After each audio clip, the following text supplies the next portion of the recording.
6. Empirio-Criticism and Historical Materialism. The Russian Machins, as we have already seen, are divided into two camps. Mr. Vitranov and the collaborators of the Rusko-Bakitstvo are downright and consistent opponents of dialectical materialism, both in philosophy and history. The other company of Machins, in whom we are more interested here, are would-be Marxists and try in every way to assure their readers that Marxism is compatible with the historical materialism of Marx and Engels. True, these assurances are for the most part nothing but assurances. Not a single Machin would-be Marxist has ever made the slightest attempt to present in any systematic way the real trends of the founders of Empirio-Criticism in the field of the social sciences. We shall dwell briefly on this question, turning first to the statements to be found in writings of the German Empirio-Criticists and then to those of their Russian disciples. The excursions of the German Empirio-Criticists into the field of the social sciences in 1895, when Arvnarius was still alive, there appeared in the Philosophical Journal edited by him an article by his disciple, F. Bly, entitled Metaphysics and Political Economy. 1. All the teachers of Empirio-Criticism wage war on the metaphysics not only of explicit and conscious philosophical materialism, but also of natural science, which instinctively adopts the standpoint of the materialist theory of knowledge. The disciple takes up arms against metaphysics and political economy. The fight is directed against the most varied schools of political economy, but we are interested only in the character of the empirio-critical argument against the school of Marx and Engels.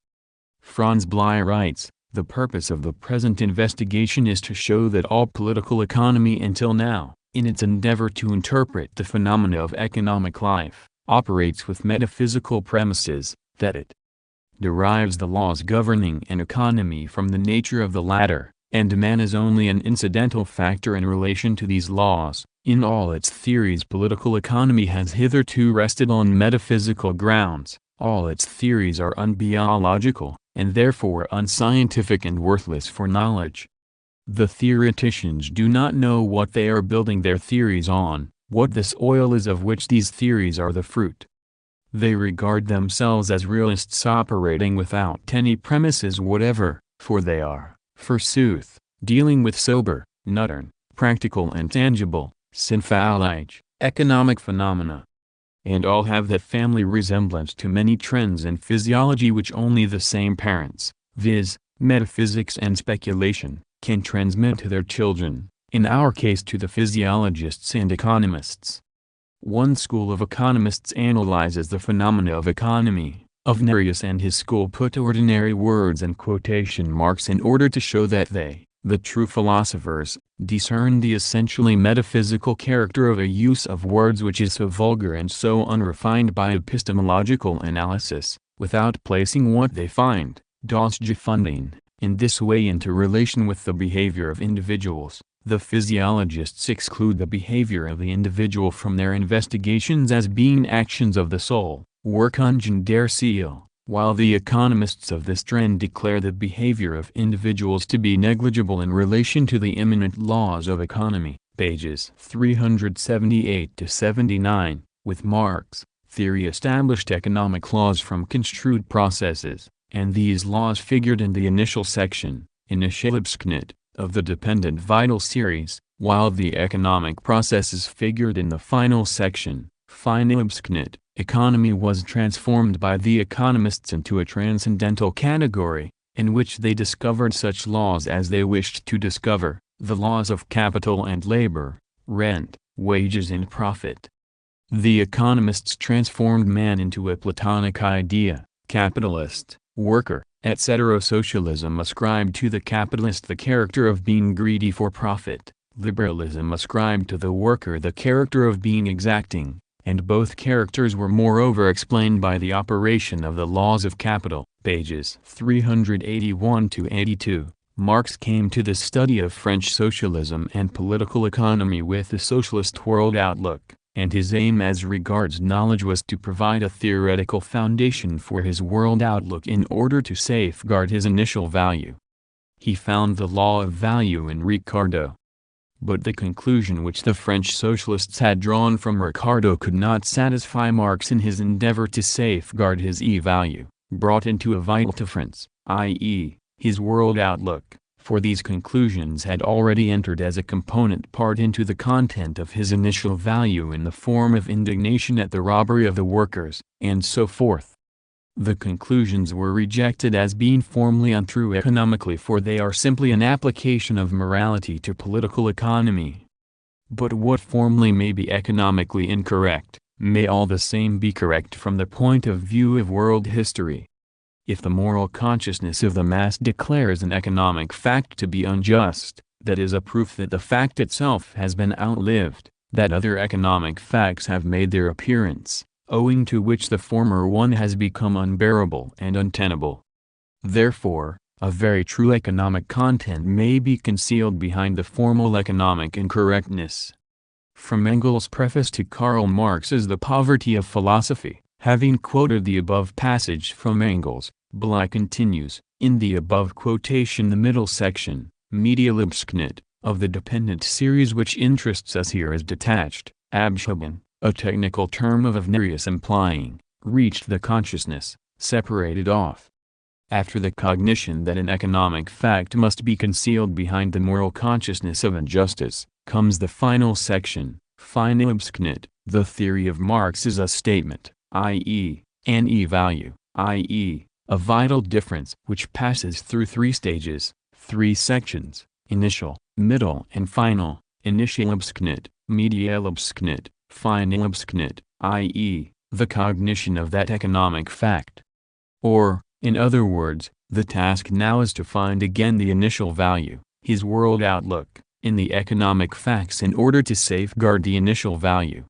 This definite variation of the dependent series already contains the Marxist metaphysics, regardless of how the cognized appears in the final section, Finalabsknit. The socialist world outlook, as an independent E-value, absolute truth, is given a basis retrospectively by means of a special theory of knowledge, namely, the economic system of Marx and the materialist theory of history.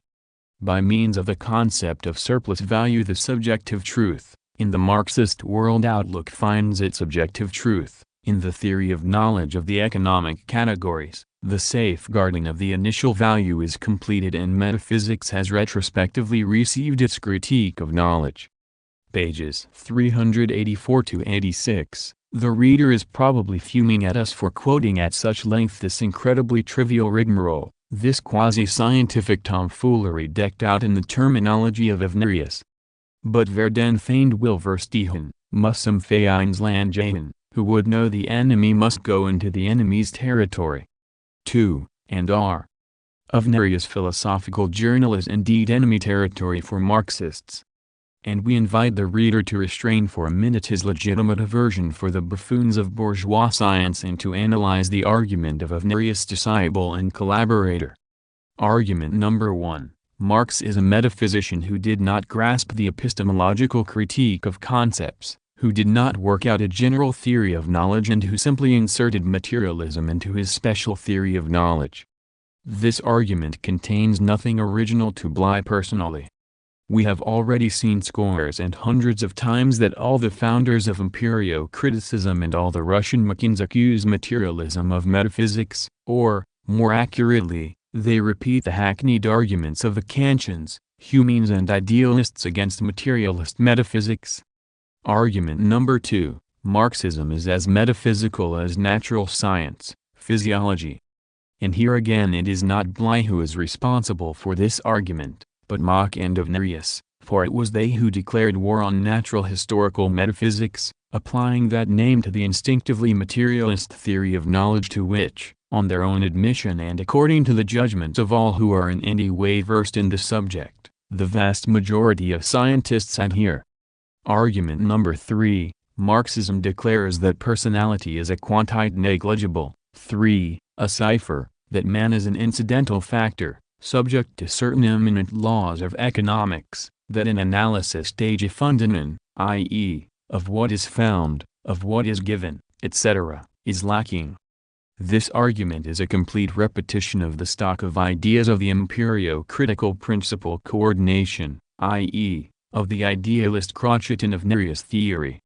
Bly is absolutely right when he says that it is impossible to find the slightest hint of such idealist nonsense in Marx and Engels, and that from the standpoint of this nonsense Marxism must be rejected completely, from the very beginning, from its fundamental philosophical premises. Argument number 4, Marx's theory is unbiological. It is entirely innocent of vital differences and of similar spurious biological terms which constitute the science of the reactionary professor of Nereus. Bly's argument is correct from the standpoint of Ch6, for the gulf between Marx's theory and of Nereus' biological spillikins is indeed obvious at once. We shall presently see how the Russian Makin would be Marxists in effect followed in Bly's footsteps. Argument number 5, the partisanship, the partiality of Marx's theory and his preconceived solution. The empirio-criticists as a whole, and not Bly alone, claim to be non-partisan both in philosophy and in social science. They are neither for socialism nor for liberalism. They make no differentiation between the fundamental and irreconcilable trends of materialism and idealism in philosophy, but endeavor to rise above them. We have traced this tendency of Ch6 through a long series of problems of epistemology, and we ought not to be surprised when we encounter it in sociology. Argument number 6, ridiculing objective truth. Bly at once sensed, and rightly sensed, that historical materialism and Marx's entire economic doctrine are permeated through and through by a recognition of objective truth. And Bly accurately expressed the tendency of Marx and of Nereus doctrines, when, precisely because of the idea of objective truth, he, from the very threshold, so to speak, rejected Marxism by at once declaring that there was absolutely nothing behind the Marxist teaching save the subjective views of Marx. And if our Machins renounce Bly, as they surely will, we shall tell them, you must not blame the mirror for showing a crooked face. Bly is a mirror which accurately reflects the tendencies of empirio-criticism, and a renouncement by our Machins would only bear witness to their good intentions, and to their absurd eclectical endeavors to combine Marx and of Nereus. Let us pass from Bly to Petzold. If the former is a mere disciple, the latter is declared by outstanding empirio-criticists, such as Lesevich, to be a master. While Bly brings up the question of Marxism explicitly, Petzold, who would not demean himself by dealing with a mere Marx or a mere Engels, sets forth in positive form the views of empirio-criticism on sociology, which enables us to compare them with Marxism. The second volume of Petzolds Einführung in die Philosophie der reinen Erfahrung is entitled Auf dem Weg zum Dauernden, Toward Stability. The author makes the tendency towards stability the basis of his investigation. The main features of the ultimate, endgültige, state of stability of humanity can be inferred in its formal aspect. We thus arrive at the foundations of ethics, aesthetics and the formal theory of knowledge. p. 3. Human development bears its goal within itself, it also tends towards a perfect, vollkommen, state of stability. p. 60. The signs of this are abundant and varied. For instance, are there many violent radicals who do not in their old age become more sensible, more restrained? True, this premature stability, p. 62, is characteristic of the Philistine. But do not Philistines constitute the compact majority? p. 62, our philosopher's conclusion, which he gives in italics, is this: the quintessential feature of all of the aims of our reasoning and creative activity is stability. p. 72, the explanation is, many cannot bear to see a key lying obliquely on the table, still less a picture hanging crooked on the wall. And such people are not necessarily pedants. It is only that they have a feeling that something is not in order.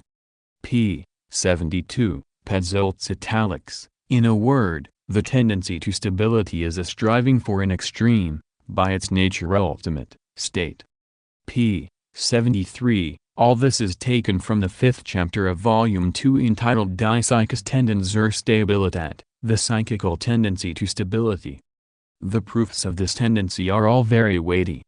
For instance, a striving for an extreme, a highest, in the original spatial sense, is pursued by the majority of mountain climbers.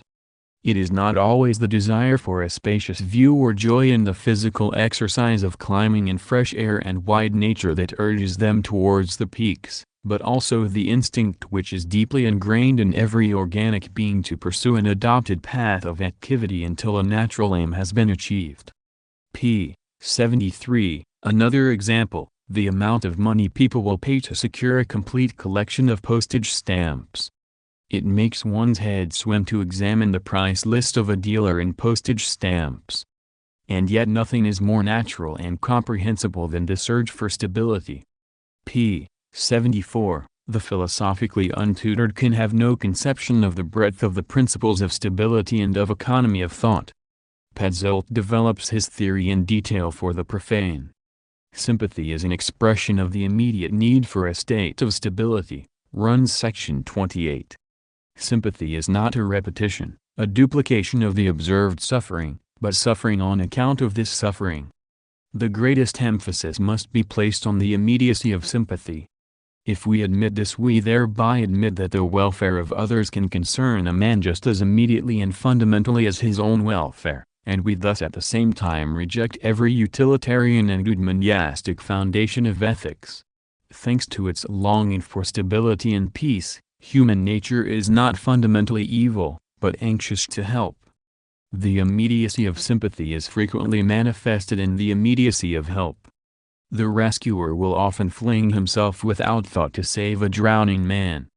He cannot bear the sight of a person struggling with death. He forgets his other duties and risks his own life and the life of his near ones in order to save the useless life of some degraded drunkard. In other words, under certain circumstances sympathy can drive one to actions that are morally unjustifiable. Pages 75 to 76, and scores and hundreds of pages of empirio-critical philosophy are filled with such unutterable platitudes. Morality is deduced from the concept moral state of stability, the second section of Volume 2, Die Dauerbestand der Seele, Stable States of the Soul, Chapter 1, Volmethes und Dauerbestand, on ethical stable states. The state of stability, according to the very concept of it, contains no conditions of change in any of its components. From this it at once follows that it can contain no possibility of war. p. 202. Economic and social equality is implied in the conception of the final, and gültig, stable state. p. 213. This state of stability is derived not from religion but from science. The majority cannot bring it about, as the socialists suppose, nor can the power of the socialists help humanity. p. 207. Oh, no. It is free development that will lead to the ideal. Are not, indeed, the profits of capital decreasing, and are not wages constantly increasing? p. 223. All the assertions about wage slavery are untrue. p. 229. A slave's leg could be broken with impunity, but now? No, moral progress is beyond doubt. Look at the university settlements in England, at the Salvation Army, p. 230, at the German ethical societies. In the name of aesthetic stability, Chapter 2, Section 2, Romanticism is rejected. But Romanticism embraces all forms of inordinate extension of the ego, idealism, metaphysics, occultism, solipsism, egoism, the forcible coercion of the minority by the majority, and the social democratic ideal of the organization of all labor by the state. Pages 240 to 41. 4. The sociological excursions of Bly, Petzold and Mach are but an expression of the infinite stupidity of the Philistine, smugly retailing the most hackneyed rubbish under cover of a new empirio-critical systematization and terminology.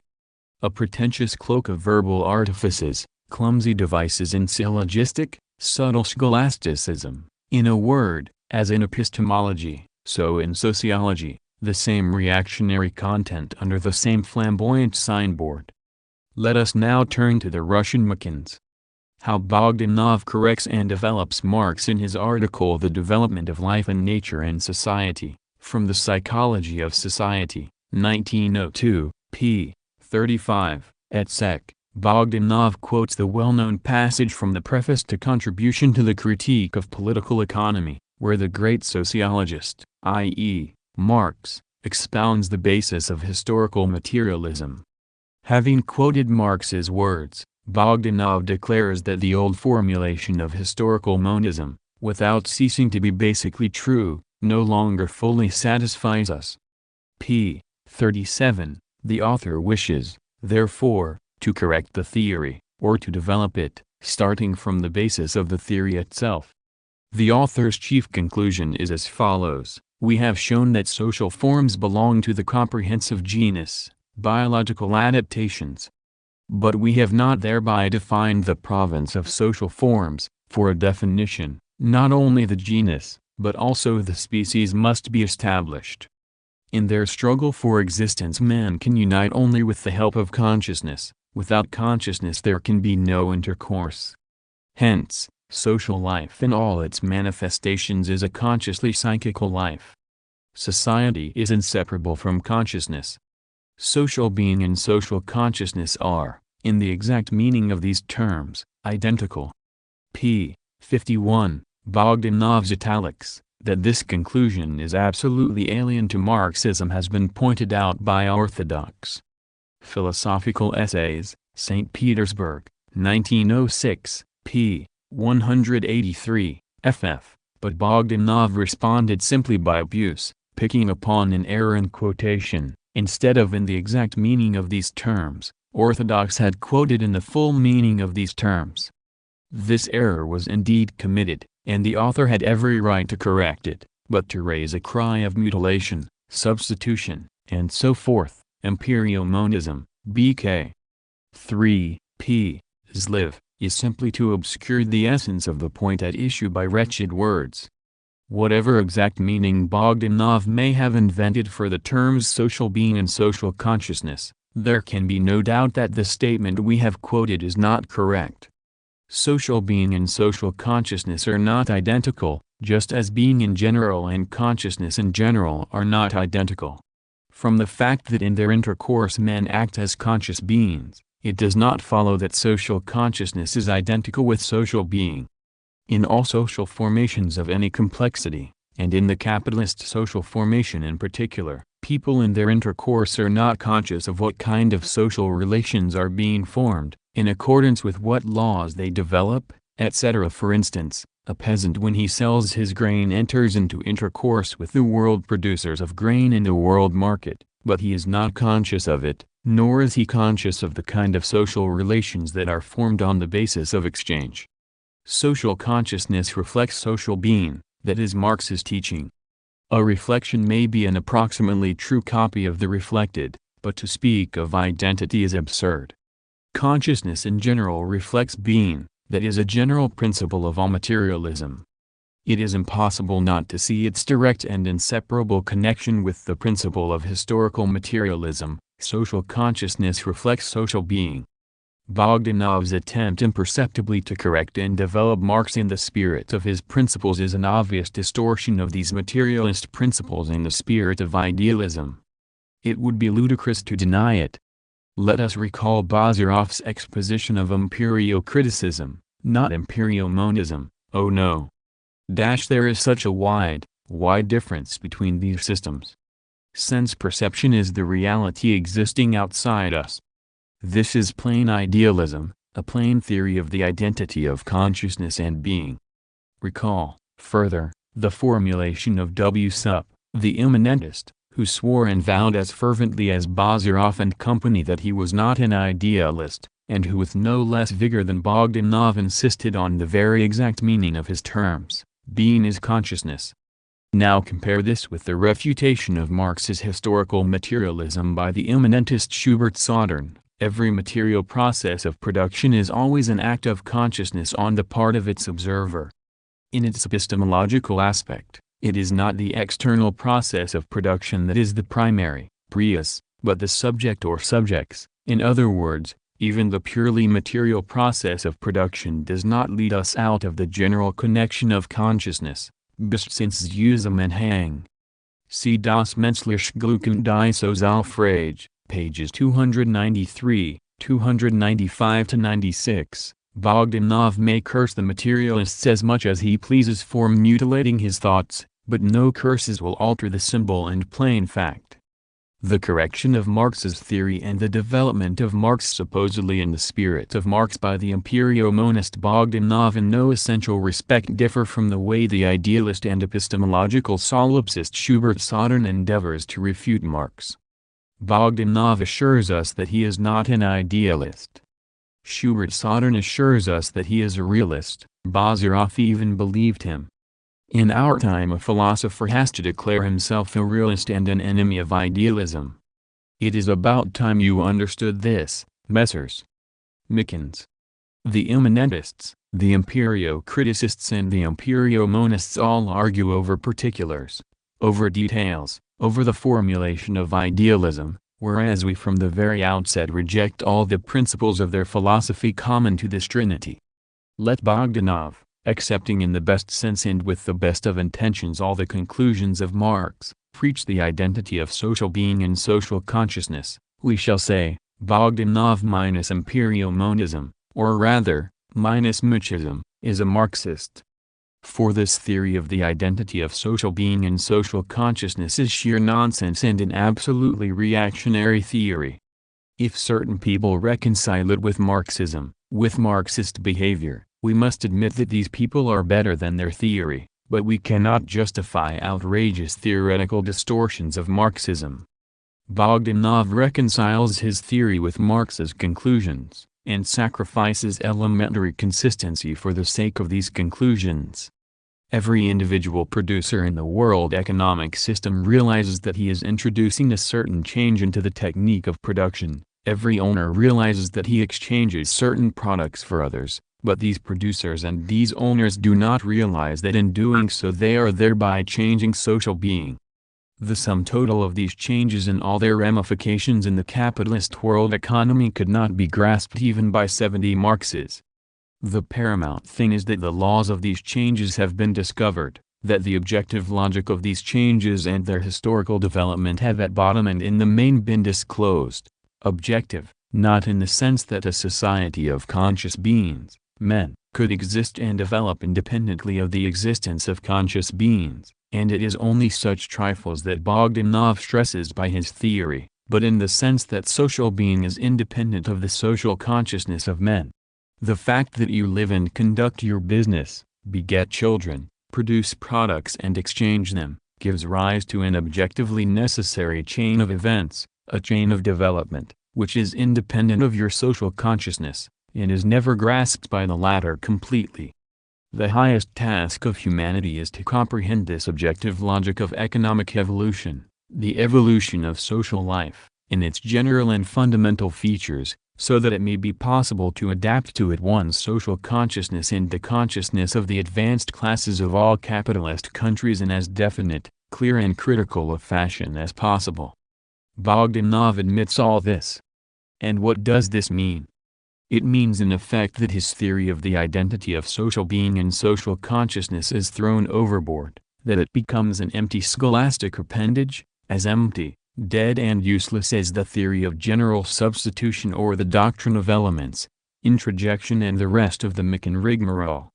But the dead lay hold of the living, the dead scholastic appendage, against the will of and independently of the consciousness of Bogdanov, converts his philosophy into a serviceable tool of the Schubert-Sodens and other reactionaries, who in 1,000 different keys, from 100 professorial chairs, disseminate this dead thing as a living thing, directed against the living thing, for the purpose of stifling it. Bogdanov personally is a sworn enemy of reaction in general and of bourgeois reaction in particular. Bogdanov's substitution and theory of the identity of social being and social consciousness serve this reaction. It is sad, but true. Materialism in general recognizes objectively real being, matter, as independent of consciousness, sensation, experience, etc., of humanity. Historical materialism recognizes social being as independent of the social consciousness of humanity. In both cases, consciousness is only the reflection of being, at best an approximately true, adequate, perfectly exact reflection of it. From this Marxist philosophy, which is cast from a single piece of steel, you cannot eliminate one basic premise, one essential part, without departing from objective truth, without falling a prey to a bourgeois reactionary falsehood. Here are further examples of how the dead philosophy of idealism lays hold of the living Marxist Bogdanov. The article What is Idealism? 1901. Ibid. p. 11 et seq. We arrive at the following conclusion, both where people agree in their judgments of progress and where they disagree. The basic meaning of the idea of progress is the same, namely, increasing completeness and harmony of conscious life. This is the objective content of the concept progress. If we now compare the psychological formulation of the idea of progress thus arrived at with the previously explained biological formulation, biological progress is an increase in the sum total of life, p. 14. We shall easily convince ourselves that the former fully coincides with the latter and can be deduced from it. And since social life amounts to the psychical life of members of society, here too the content of the idea of progress is the same, increase in the completeness and harmony of life, only we must add, the social life of men. And, of course, the idea of social progress never had and cannot have any other content. p. 16. We have found that idealism expresses the victory in the human soul of moods more social over moods less social, that a progressive ideal is a reflection of the socially progressive tendency in the idealist psychology. p. 32. It need hardly be said that all this play with biology and sociology contains not a grain of Marxism. Both in Spencer and Mikhailovsky one may find any number of definitions not a whit worse than this, defining nothing but the good intentions of the author and betraying a complete lack of understanding of what is idealism and what materialism. The author begins Book the Third of Empirio-Monism, the article Social Selection, Foundations of Method, 1906, by refuting the eclectic socio-biological attempts of Lang, Ferry, Waltman and many others, p. 1, and on page 15 we find the following conclusion of the inquiry: we can formulate the fundamental connection between energetics and social selection as follows. Every act of social selection represents an increase or decrease of the energy of the social complex concerned. In the former case we have positive selection, in the latter negative selection. Author's italics, and such unutterable trash is served out as Marxism. Can one imagine anything more sterile, lifeless and scholastic than this string of biological and energeticist terms that contribute nothing, and can contribute nothing, in the sphere of the social sciences? There is not a shadow of concrete economic inquiry here, not a hint of the Marxist method, the method of dialectics and the world outlook of materialism, only a mere invention of definitions and attempts to fit them into the ready-made conclusions of Marxism. The rapid growth of the productive forces of capitalist society is undoubtedly an increase in the energy of the social whole. The second half of the phrase is undoubtedly a simple repetition of the first half expressed in meaningless terms which seem to lend profundity to the question, but which in reality in no way differ from the eclectic biologico-sociological attempts of Lenin and co. But the disharmonious character of this process leads to its culmination in a crisis, in a vast waste of productive forces, in a sharp decrease of energy. Positive selection is replaced by negative selection. p. 18. In what way does this differ from Lang? A biologico-energeticist label is tacked on to ready-made conclusions on the subject of crises, without any concrete material whatever being added and without the nature of crises being elucidated. All this is done with the very best intentions, for the author wishes to corroborate and give greater depth to Marx's conclusions, but in point of fact he only dilutes them with an intolerably dreary and lifeless scholasticism. The only Marxism here is a repetition of an already known conclusion, and all the new proof of it, all this social energetics, p. 34, and social selection is but a mere collection of words and a sheer mockery of Marxism. Bogdanov is not engaged in a Marxist inquiry at all. All he is doing is to reclothe results already obtained by the Marxist inquiry in a biological and energeticist terminology. The whole attempt is worthless from beginning to end, for the concepts selection, assimilation and assimilation of energy, the energetic balance, and so forth, are, when applied to the sphere of the social sciences, but empty phrases.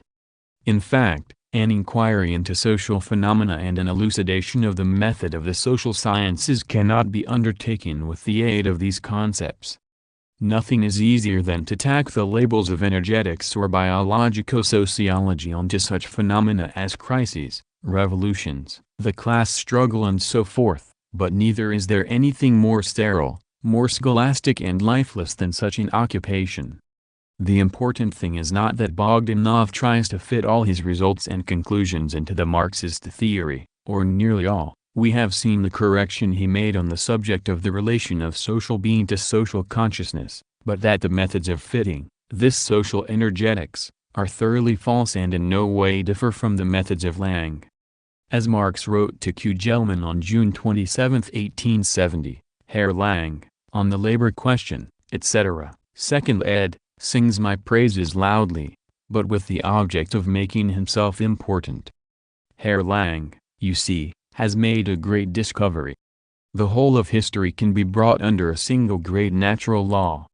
This natural law is the phrase. In this application Darwin's expression becomes nothing but a phrase, struggle for life, and the content of this phrase is the Malthusian law of population or, rather, overpopulation.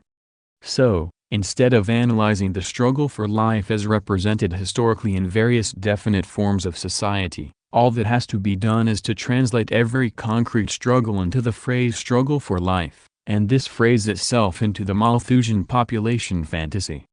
One must admit that this is a very impressive method, for swaggering, sham scientific, bombastic ignorance and intellectual laziness. 5. The basis of Marx's criticism of Lang is not that Lang foists Malthusianism in particular upon sociology, but that the transfer of biological concepts in general to the sphere of the social sciences is phrase-mongering. Whether the transfer is undertaken with good intentions, or with the purpose of bolstering up false sociological conclusions, the phrase-mongering nonetheless remains phrase-mongering. And Bogdanov's social energetics, his coupling of the doctrine of social selection with Marxism, is just such phrase-mongering. Just as in epistemology Mach and Vnerius did not develop idealism, but only overlaid the old idealist terrors with a bombastic terminological rigmarole, elements, principle coordination, introjection, etc., so in sociology, even when there is sincere sympathy for Marxist conclusions, Empirio-Criticism results in a distortion of historical materialism by means of empty and bombastic energeticist and biological verbiage. A historical peculiarity of modern Russian Machism, or rather of the Machin epidemic among a section of the Social Democrats, is the following. Feuerbach was a materialist below and an idealist above. This to a certain extent applies also to Büchner, Vogt, Muscat, and Dühring, with the essential difference that all these philosophers were pygmies and wretched bunglers compared with Feuerbach. Marx and Engels, as they grew out of Feuerbach and matured in the fight against the bunglers, naturally paid most attention to crowning the structure of philosophical materialism, that is, not to the materialist epistemology but to the materialist conception of history. That is why Marx and Engels laid the emphasis in their works rather on dialectical materialism than on dialectical materialism, why they insisted rather on historical materialism than on historical materialism. Our would-be Marxist Machins approached Marxism in an entirely different historical period, at a time when bourgeois philosophers were particularly specializing in epistemology, and, having assimilated in a one-sided and mutilated form certain of the component parts of dialectics, relativism, for instance, directed their attention chiefly to a defense or restoration of idealism below and not of idealism above. At any rate, positivism in general, and Machism in particular, have been much more concerned with subtly falsifying epistemology, assuming the guise of materialism and concealing their idealism under a pseudo-materialist terminology, and have paid comparatively little attention to the philosophy of history. Our Macans did not understand Marxism because they happened to approach it from the other side, so to speak, and they have assimilated, and at times not so much assimilated as learned by rote, Marx's economic and historical theory, without clearly apprehending its foundation, viz., philosophical materialism. And the result is that Bogdanov and company deserve to be called Russian Buchners and Urings turned inside out. They want to be materialists above, but are unable to rid themselves of muddled idealism below. In the case of Bogdanov, above there is historical materialism, vulgarized, it is true, and much corrupted by idealism. Below there is idealism, disguised in Marxist terminology and decked out in Marxist words. Socially organized experience, collective labor process, and so forth are Marxist words, but they are only words, concealing an idealist philosophy that declares things to be complexes of elements, of sensations, the external world to be experience, or an empirio-symbol of mankind, physical nature to be a product of the psychical, and so on and so forth. An ever subtler falsification of Marxism, an ever subtler presentation of anti-materialist doctrines under the guise of Marxism. This is the characteristic feature of modern revisionism in political economy, in questions of tactics and in philosophy generally, both in epistemology and in sociology. Suvorov Foundations of Social Philosophy, the Studies and the Philosophy of Marxism, the concluding article of which is the one by Comrade S. Suvorov mentioned above, by very reason of the collective nature of the book constitutes an unusually potent bouquet. When you have at one time and side by side the utterances of Bazarov, who says that according to Engels sense perception is the reality existing outside us, of Berman, who declares the dialectics of Marx and Engels to be mysticism, of Lunacharsky, who goes to the length of religion, of Yushkevich, who introduces the logos into the irrational stream of experience, of Bogdanov, who calls idealism the philosophy of Marxism, of Helfand, who purges J. Dietzgen of materialism, and lastly, of S. Suvorov with his article Foundations of Social Philosophy. You at once get the aroma of the new alignment. Quantity has passed into quality. The seekers, who had heretofore been seeking separately in individual articles and books, have come out with a veritable pronunciamento. Individual disagreements among them are obliterated by the very fact of their collective appearance against, and not in, the philosophy of Marxism, and the reactionary features of Machism as a current become manifest. Under these circumstances, Suvorov's article is all the more interesting for the fact that the author is neither an empirio-monist nor an empirio-criticist, but simply a realist. What relates him, therefore, to the rest of the company is not what distinguishes Bazarov, Yushkevich and Bogdanov as philosophers, but what they all have in common against dialectical materialism. A comparison of the sociological arguments of this realist with the arguments of the empirio-monist will help us to depict their common tendency. Suvorov writes, in the gradation of the laws that regulate the world process, the particular and complex become reduced to the general and simple, and all of them are subordinate to the universal law of development, the law of the economy of forces. The essence of this law is that every system of forces is the more capable of conservation and development the less its expenditure, the greater its accumulation and the more effectively expenditure serves accumulation.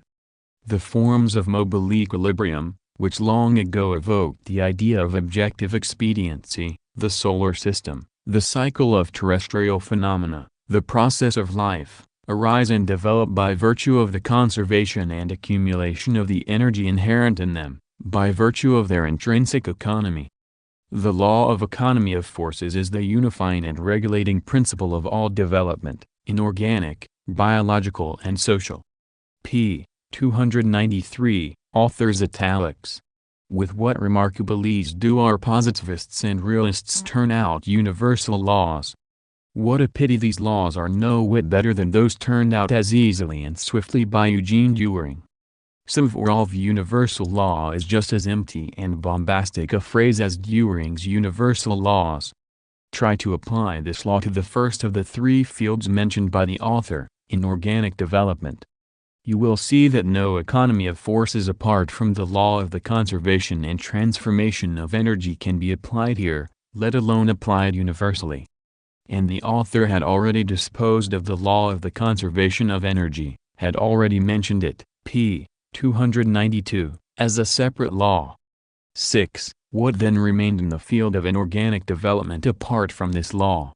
Where are the additions or complications, or new discoveries, or new facts which entitled the author to modify, perfect, the law of the conservation and transformation of energy into the law of the economy of forces? There are no such facts or discoveries. Suvorov does not even hint at them. He simply, to make it look impressive, as Turgenev's Bazarov used to say, flourished his pen and forth came a new universal law of real monistic philosophy.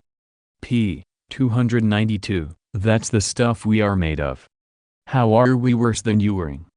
Take the second field of development, the biological. In this field, where the development of organisms takes place by the struggle for existence and selection, is it the law of the economy of forces or the law of the wastage of forces that is universal? But never mind. Real monistic philosophy can interpret the meaning of a universal law in one field in one way and in another field in another way, for instance, as the development of higher organisms from lower. What does it matter if the universal law is thus transformed into an empty phrase? The principle of monism is preserved. And in the third field, the social, the universal law can be interpreted in a third sense, as the development of productive forces. That is why it is a universal law, so that it can be made to cover anything you please. Although social science is still young, it already possesses both a solid foundation and definite generalizations. In the 19th century it reached a theoretical level, and this constitutes Marx's chief merit. He elevated social science to the level of a social theory. Engels said that Marx transformed socialism from a utopia into a science, but this is not enough for Suvorov. It will sound more impressive if we distinguish theory from science. Was there a social science before Marx? And no harm is done if the distinction is absurd, by establishing the fundamental law of social dynamics according to which the evolution of productive forces is the determining principle of all economic and social development. But the development of productive forces corresponds to the growth of the productivity of labor, to the relative reduction in expenditure and the increase in the accumulation of energy. See how fertile the real monistic philosophy is. A new, energeticist, foundation for Marxism has been created. This is the economic principle. Thus, Marx made the principle of the economy of forces the foundation of the social theory. This thus is truly superb. Because Marx has a political economy, let us therefore eschew the word economy, and call the cud real monistic philosophy. No, Marx did not make any principle of the economy of forces the basis of his theory. These are absurdities invented by people who covet the laurels of Eugene Dühring. Marx gave an absolutely precise definition of the concept growth of productive forces, and he studied the concrete process of this growth. But Suvorov invented a new term to designate the concept analyzed by Marx, and his invention was a very unhappy one and only confused matters.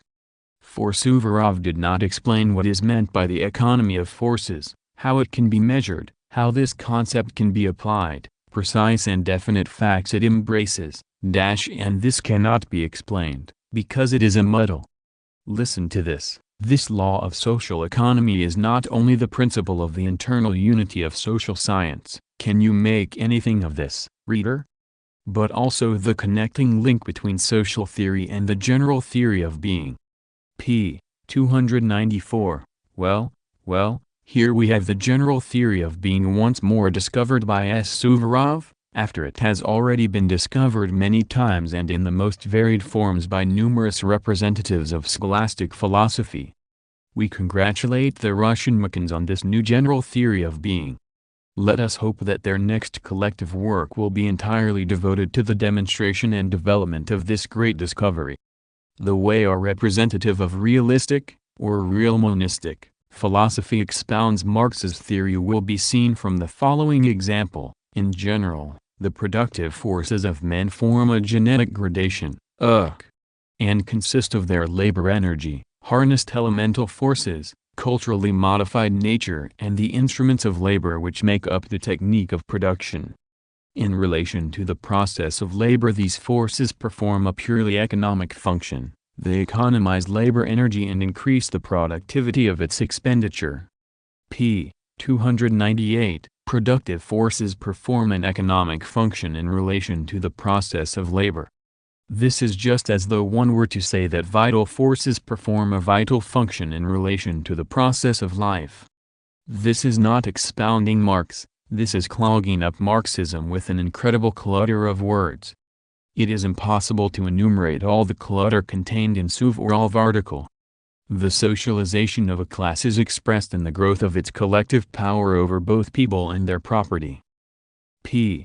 313. The class struggle aims at establishing forms of equilibrium between social forces. p. 322. Social dissension, enmity and struggle are essentially negative, antisocial phenomena. Social progress, in its basic content, is the growth of social relations, of the social connections between people. p. 328. One could fill volumes with collections of such banalities, and the representatives of bourgeois sociology are filling volumes with them. But to pass them off as the philosophy of Marxism, that is going too far. If Suvorov article were an experiment in popularizing Marxism, one would not judge it very severely. Everyone would admit that the author's intentions were of the best but that the experiment was unsuccessful. And that would be the end of it.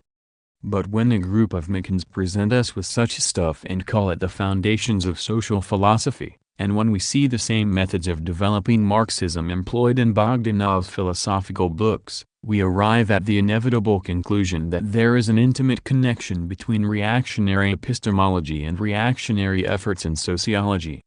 Parties in philosophy and philosophical blockheads. It remains for us to examine the relation between Machism and religion. But this broadens into the question of whether there are parties generally in philosophy, and what is meant by non-partisanship in philosophy. Throughout the preceding exposition, in connection with every problem of epistemology touched upon and in connection with every philosophical question raised by the new physics, we trace the struggle between materialism and idealism. Behind the mass of new terminological devices, behind the litter of erudite scholasticism, we invariably discerned two principal alignments, two fundamental trends in the solution of philosophical problems. Whether nature, matter, the physical, the external world should be taken as primary, and consciousness, mind, sensation, experience, as the widespread terminology of our time has it, the psychical, etc., should be regarded as secondary. That is the root question which in fact continues to divide the philosophers into two great camps. The source of thousands upon thousands of errors and of the confusion reigning in this sphere is the fact that beneath the envelope of terms, definitions, scholastic devices and verbal artifices, these two fundamental trends are overlooked. Bogdanov, for instance, refuses to acknowledge his idealism, because, you see, instead of the metaphysical concepts nature and mind, he has taken the experiential, physical and psychical. A word has been changed. The genius of Marx and Engels consisted in the very fact that in the course of a long period, nearly half a century, they developed materialism, that they further advanced one fundamental trend in philosophy, that they did not stop at reiterating epistemological problems that had already been solved, but consistently applied, and showed how to apply, this same materialism in the sphere of the social sciences, mercilessly brushing aside as litter and rubbish the pretentious rigmarole, the innumerable attempts to discover a new line in philosophy, to invent a new trend and so forth. The verbal nature of such attempts, the scholastic play with new philosophicalisms, the clogging of the issue by pretentious devices, the inability to comprehend and clearly present the struggle between the two fundamental epistemological trends. This is what Marx and Engels persistently pursued and fought against throughout their entire activity. We said, nearly half a century. And, indeed, as far back as 1843, when Marx was only becoming Marx, i.e., the founder of scientific socialism, the founder of modern materialism, which is immeasurably richer in content and incomparably more consistent than all preceding forms of materialism. Even at that time Marx pointed out with amazing clarity the basic trends in philosophy. Karl Grun quotes a letter from Marx to Feuerbach dated October 20, 1843, 7, in which Marx invites Feuerbach to write an article for the Deutsche Französische Jahrbucher against Schelling. This Schelling, writes Marx, is a shallow braggart with his claims to having embraced and transcended all previous philosophical trends. To the French romanticists and mystics he, Schelling, says, I am the union of philosophy and theology. To the French materialists, I am the union of the flesh and the idea. To the French skeptics, I am the destroyer of dogmatism. 8. That the skeptics, be they called Humeans or Kantians, or, in the 20th century, Macans, cry out against the dogmatism of both materialism and idealism, Marx at that time already realized, and, without letting himself be diverted by any one of 1,000 wretched little philosophical systems, he was able through Feuerbach to take the direct materialist road as against idealism. 30 years later, in the afterword to the second edition of the first volume of Capital, Marx just as clearly and definitely contrasted his materialism to Hegel's idealism, the most consistent and developed idealism of all. He contemptuously brushed Kantian positivism aside and dubbed as wretched epigoni the contemporary philosophers who imagined that they had destroyed Hegel when in reality they had reverted to a repetition of the pre-Hegelian errors of Kant and Hume. In the letter to Kugelmann of June 27, 1870, Marx refers just as contemptuously to Büchner, Lang, Dühring, Fechner, etc., because they understood nothing of Hegel's dialectics and treated him with scorn. 9. And finally, take the various philosophical utterances by Marx in Capital and other works, and you will find an invariable basic motif, viz., insistence upon materialism and contemptuous derision of all obscurity, of all confusion and all deviations towards idealism. All Marx's philosophical utterances revolve within these two fundamental opposites, and, in the eyes of professorial philosophy, their defect lies in this narrowness and one-sidedness. As a matter of fact, this refusal to recognize the hybrid projects for reconciling materialism and idealism constitutes the great merit of Marx, who moved forward along a sharply defined philosophical road. Entirely in the spirit of Marx, and in close collaboration with him, Engels in all his philosophical works briefly and clearly contrasts the materialist and idealist lines in regard to all questions, without, either in 1878, or 1888, or 1892, 10, taking seriously the endless attempts to transcend one-sidedness of materialism and idealism, to proclaim a new trend, positivism, realism, or some other professorial charlatanism. Engels based his whole fight against Dühring on the demand for consistent adherence to materialism, accusing the materialist Dühring of verbally confusing the issue, of phrase-mongering, of methods of reasoning which involved a compromise with idealism and adoption of the position of idealism. Either materialism consistent to the end, or the falsehood and confusion of philosophical idealism, such is the formulation of the question given in every paragraph of anti-Dühring, and only people whose minds had already been corrupted by reactionary professorial philosophy could fail to notice it. And right down to 1894, when the last preface was written to anti-Dühring, revised and enlarged by the author for the last time, Engels continued to follow the latest developments both in philosophy and science, and continued with all his former resoluteness to hold to his lucid and firm position, brushing away the litter of new systems, big and little. That Engels followed the new developments in philosophy is evident from Ludwig Feuerbach. In the 1888 preface, Mention is even made of such a phenomenon as the rebirth of classical German philosophy in England and Scandinavia, whereas Engels, both in the preface and in the text of the book, has nothing but the most extreme contempt for the prevailing neo-Kantianism and humanism. It is quite obvious that Engels, observing the repetition by fashionable German and English philosophy of the old pre-Hegelian errors of Kantianism and humanism, was prepared to expect some good even from the turn to Hegel, in England and Scandinavia, hoping that the great idealist and dialectician would help to disclose petty idealist and metaphysical errors. 11. Without undertaking an examination of the vast number of shades of neo-Kantianism in Germany and of humanism in England, Engels from the very outset refutes their fundamental deviation from materialism. Engels declares that the entire tendency of these two schools is scientifically a step backward. And what is his opinion of the undoubtedly positivist, according to the current terminology, the undoubtedly realist tendencies of these neo-Kantians and Humeans, among whose number, for instance, he could not help knowing Huxley?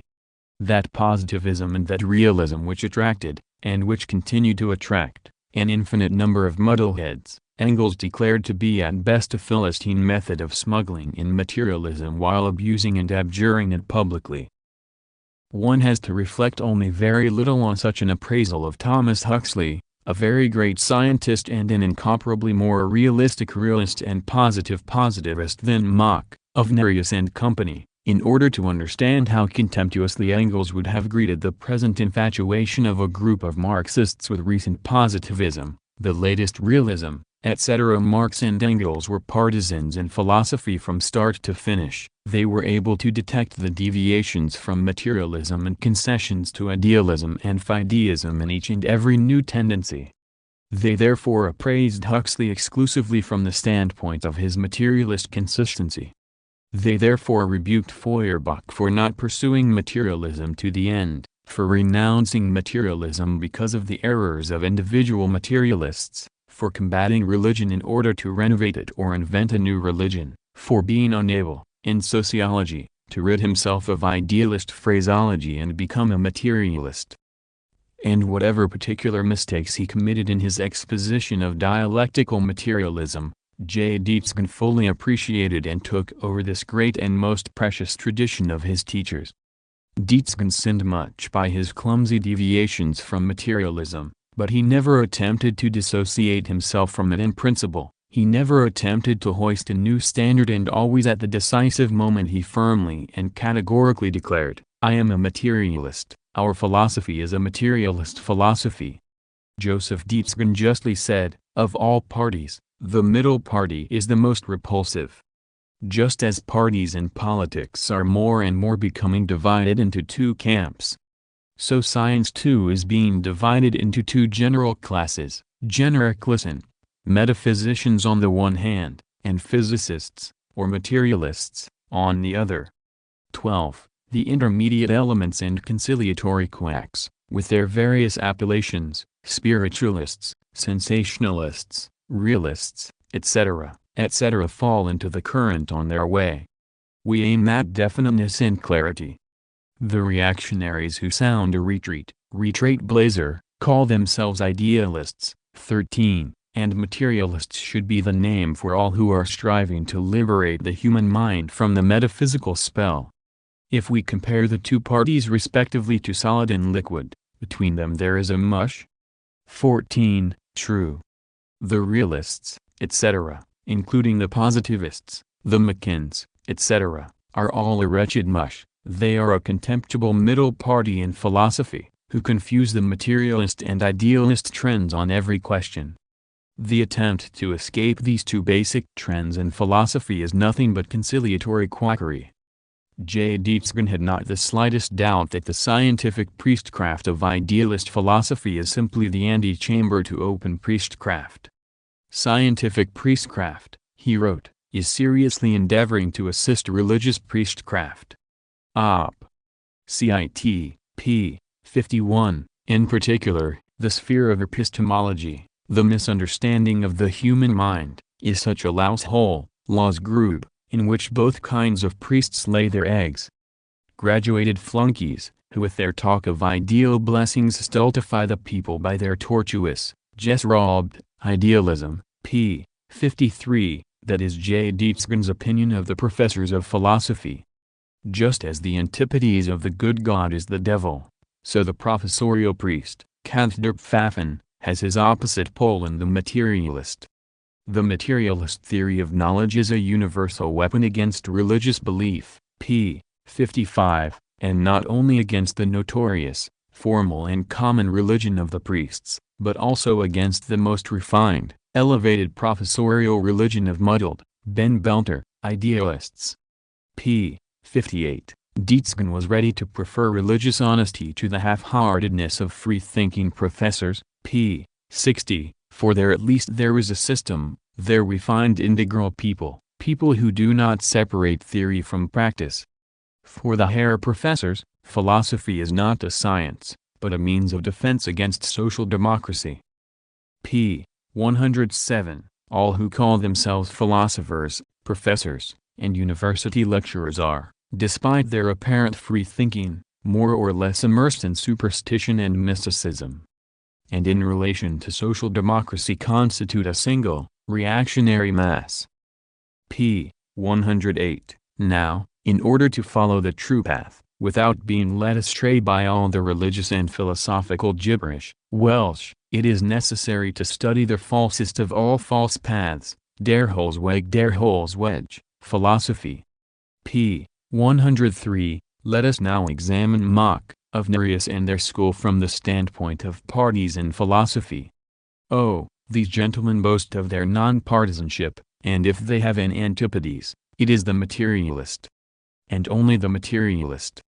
A red thread that runs through all the writings of all the Mickens is the stupid claim to have risen above materialism and idealism, to have transcended this obsolete antithesis, but in fact the whole fraternity are continually sliding into idealism and are conducting a steady and incessant struggle against materialism. The subtle epistemological crotchets of a man like of Nereus are but professorial inventions, an attempt to form a small philosophical sect of his own, but, as a matter of fact, in the general circumstances of the struggle of ideas and trends in modern society, the objective part played by these epistemological artifices is in every case the same, namely, to clear the way for idealism and fideism, and to serve them faithfully. In fact, it cannot be an accident that the small school of Empirio-Criticists is acclaimed by the English spiritualists, like Ward, by the French neo-criticists, who praise Mach for his attack on materialism, and by the German immanentists. Dietzgen's expression, graduated flunkies of fideism, hits the nail on the head in the case of Mach, of Nereus and their whole school. 15. It is the misfortune of the Russian Mickens, who undertook to reconcile Machism and Marxism, that they trusted the reactionary professors of philosophy and as a result slipped down an inclined plane. The methods of operation employed in the various attempts to develop and supplement Marx were not very ingenious. They read Ostwald, believe Ostwald, paraphrase Ostwald and call it Marxism. They read Mach, believe Mach, paraphrase Mach and call it Marxism. They read Poincaré, believe Poincaré, paraphrase Poincaré and call it Marxism. Not a single one of these professors, who are capable of making very valuable contributions in the special fields of chemistry, history, or physics, can be trusted one iota when it comes to philosophy. Why? For the same reason that not a single professor of political economy, who may be capable of very valuable contributions in the field of factual and specialized investigations, can be trusted one iota when it comes to the general theory of political economy. For in modern society the latter is as much a partisan science as is epistemology. Taken as a whole, the professors of economics are nothing but learned salesmen of the capitalist class, while the professors of philosophy are learned salesmen of the theologians. The task of Marxists in both cases is to be able to master and adapt the achievements of these salesmen. For instance, you will not make the slightest progress in the investigation of new economic phenomena unless you have recourse to the works of these salesmen, and to be able to lop off their reactionary tendency, to pursue your own line and to combat the whole alignment of forces and classes hostile to us. And this is just what our Machins were unable to do. They slavishly follow the lead of the reactionary professorial philosophy. Perhaps we have gone astray, but we are seeking, wrote Lunacharsky in the name of the authors of the studies. The trouble is that it is not you who are seeking, but you who are being sought. You do not go with your, i.e., Marxist, for you want to be Marxists, standpoint to every change in the bourgeois philosophical fashion. The fashion comes to you, foists upon you its new surrogates got up in the idealist taste, one day Allah Ostwald, the next day Allah Mach, and the day after Allah Poincaré. These silly theoretical devices, energetics, elements, introjections, etc., in which you so naively believe are confined to a narrow and tiny school, while the ideological and social tendency of these devices is immediately spotted by the wards, the neo-criticists, the immanentists, the Lopatans and the pragmatists, and it serves their purposes.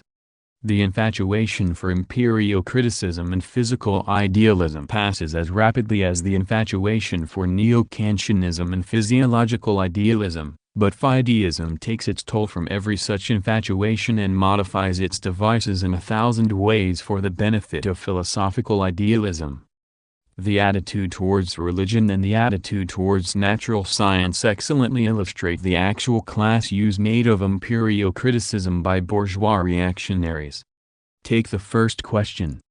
Do you think it is an accident that in a collective work directed against the philosophy of Marxism Lunacharsky went so far as to speak of the apotheosis of the higher human potentialities, of religious atheism, etc. 16. If you do, it is only because the Russian Machins have not informed the public correctly regarding the whole Machin current in Europe and the attitude of this current to religion.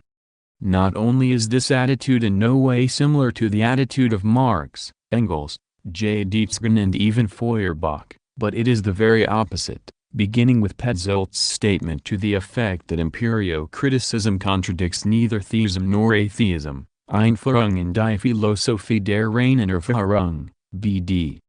I. p. 351, or Mach's declaration that religious opinion is a private affair, French translation, p. 434, and ending with the explicit fideism, the explicitly arch-reactionary views of Cornelius, who praises Mach and whom Mach praises, of Carus and of all the immanentists. The neutrality of a philosopher in this question is in itself servility to fideism, and Mach and of Nereus, because of the very premises of their epistemology, do not and cannot rise above neutrality. Once you deny objective reality, given us in sensation, you have already lost every one of your weapons against fideism, for you have slipped into agnosticism or subjectivism, and that is all fideism wants. If the perceptual world is objective reality, then the door is closed to every other reality or quasi-reality. Remember that Bazarov believed the realism of the immanentists, who declare God to be a real concept. If the world is matter in motion, matter can and must be infinitely studied in the infinitely complex and detailed manifestations and ramifications of this motion, the motion of this matter, but beyond it, beyond the physical, external world, with which everyone is familiar, there can be nothing. And the hostility to materialism and the showers of abuse heaped on the materialists are all in the order of things in civilized and democratic Europe. All this is going on to this day. All this is being concealed from the public by the Russian Machins, who have not once attempted even simply to compare the attacks made on materialism by Mach, of Nereus, Petzold, and co., with the statements made in favor of materialism by Feuerbach, Marx, Engels and Ch6. But this concealment of the attitude of Mach and of Nereus to fideism will not avail. The facts speak for themselves. No efforts can release these reactionary professors from the pillory in which they have been placed by the kisses of Ward, the neo-criticists, Sump, Schubert-Soldern, Lechler, the pragmatists, etc. and the influence of the persons mentioned, as philosophers and professors, the popularity of their ideas among the educated, i.e., the bourgeois, public and the specific literature they have created are 10 times wider and richer than the particular little school of Mach and of Nereus. The little school serves those it should serve, and it is exploited as it deserves to be exploited. The shameful things to which Lunacharsky has stooped are not exceptional, they are the product of Empirio-Criticism, both Russian and German. They cannot be defended on the grounds of the good intentions of the author, or the special meaning of his words. If it were the direct and common, i.e., the directly fideistic meaning, we should not stop to discuss matters with the author, for most likely not a single Marxist could be found in whose eyes such statements would not have placed Anatole Lunacharsky exactly in the same category as Peter Struve. If this is not the case, and it is not the case yet, it is exclusively because we perceive the special meaning and are fighting while there is still ground for a fight on comradely lines. This is just the disgrace of Lunacharsky's statements, that he could connect them with his good intentions. This is just the evil of his theory, that it permits the use of such methods or of such conclusions in the pursuit of good intentions. This is just the trouble, that at best good intentions are the subjective affair of Tom, Dick or Harry, while the social significance of such statements is undeniable and indisputable, and no reservation or explanation can mitigate it. One must be blind not to see the ideological affinity between Lunacharsky's deification of the higher human potentialities and Bogdanov's general substitution of the psychical for all physical nature. This is one and the same thought. In the one case it is expressed principally from the aesthetic standpoint, and in the other from the epistemological standpoint. Substitution, approaching the subject tacitly and from a different angle, already deifies the higher human potentialities, by divorcing the psychical from man and by substituting an immensely extended, abstract, divinely lifeless psychical in general for all physical nature. And what of Yushkevich's logos introduced into the irrational stream of experience? A single claw ensnared, and the bird is lost. And our Machins have all become ensnared in idealism, that is, in a diluted and subtle fideism. They became ensnared from the moment they took sensation not as an image of the external world but as a special element. It is nobody's sensation, nobody's mind, nobody's spirit, nobody's will. This is what one inevitably comes to if one does not recognize the materialist theory that the human mind reflects an objectively real external world. Ernst Haeckel and Ernst Mach. Let us now examine the attitude of Machism, as a philosophical current, towards the natural sciences. All Machism, from beginning to end, combats the metaphysics of the natural sciences, this being the name they give to natural scientific materialism, i.e., to the instinctive, unwitting, unformed, philosophically unconscious conviction shared by the overwhelming majority of scientists regarding the objective reality of the external world reflected by our consciousness. And our Machins maintain a skulking silence regarding this fact and obscure or confuse the inseparable connection between the instinctive materialism of the natural scientists and philosophical materialism as a trend known long ago and hundreds of times affirmed by Marx and Engels. Take of Nereus. In his very first work, Philosophiales Denken der Weltgemäß dem Prinzip des kleinsten Kraftmasses, published in 1876, he attacked the metaphysics of the natural sciences, section 79, 114, etc., i.e., natural scientific materialism, and, as he himself admitted in 1891, without, however, correcting his views, attacked it from the standpoint of epistemological idealism. Take Mach. From 1872, or even earlier, down to 1906 he waged continuous war on the metaphysics of natural science. However, he was conscientious enough to admit that his views were shared by a number of philosophers, the immanentists included, but by very few scientists. Analysis of Sensations, p. 9. In 1906 Mach also honestly admitted that the majority of scientists adhere to materialism. Erkenntnis und Irrtum, 2. Awful, p. 4, Take Petzold. In 1900 he proclaimed that the natural sciences are thoroughly, ganz und gar, imbued with metaphysics. Their experience has still to be purified. Einführung in die Philosophie der reinen Erfahrung, B.D. I. p. 343, we know that of Nereus and Petzold purify experience of all recognition of the objective reality given us in sensation. In 1904 Petzold declared, the mechanical world outlook of the modern scientist is essentially no better than that of the ancient Indians. It makes no difference whether the world rests on a mythical elephant or on just as mythical a swarm of molecules and atoms epistemologically thought of as real and therefore not used merely metaphorically. Bloss-Bildlich. B.D. 2, p. 176, Taquili, the only Mikan decent enough to be ashamed of his kinship with the eminentists. Yet, in 1905 he too declared, the natural sciences, after all, are also in many respects an authority of which we must rid ourselves. Gegen die Sollwicht, p. 158, but this is all sheer obscurantism, out-and-out reaction.